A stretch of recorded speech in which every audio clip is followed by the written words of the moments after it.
Hello. তুমি কই? Phone ধরতেছো না কেন? আমি একটু ব্যস্ত ছিলাম। ব্যস্ত ছিল না? তোমার ব্যস্ততা আমি পুকুরের চুবায় চিপড়ায় রোদে শুকা দিয়ে দিব। এদিকে আমার বিয়ে হয়ে যেতেছে, তুমি তোমার ব্যস্ততা আমারে দেখাচ্ছ। তোমার বিয়ে হয়ে যেতেছে মানে? আরে তোমার ছেলে পক্ষ দেখতে আসলে কি বিয়ে হয়ে যাবে না? আর যদি হয়ে যায়, দেখা গেল ছেলে পক্ষের কোনো মাথা মোটা মুরব্বী বলে বসলো, এই মাইয়া আমাদের পছন্দ হয়ে গেছে, আজকে আমরা আক্ত করে বাড়িতে ফিরবো।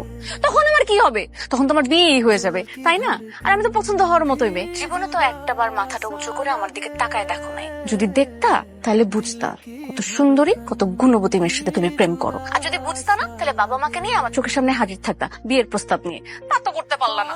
শোনো, আমি এত কিছু বুঝি না, আমি কিন্তু অন্য কাউকে বিয়ে করতে পারবো না। তুমি এই মুহূর্তে আমার বাড়িতে আসবা, আমার বাবা মার সাথে কথা বলবা, বিয়ের প্রস্তাব নিয়ে আসবা। তুমি আমার আর কয়েকটা দিন সময় দাও, আমি কথা বললেই তোমার জানাইতেছি। হ্যাঁ, তোর সময়ের আমি গোষ্ঠী কিলাই, তুই ফোন রাখ।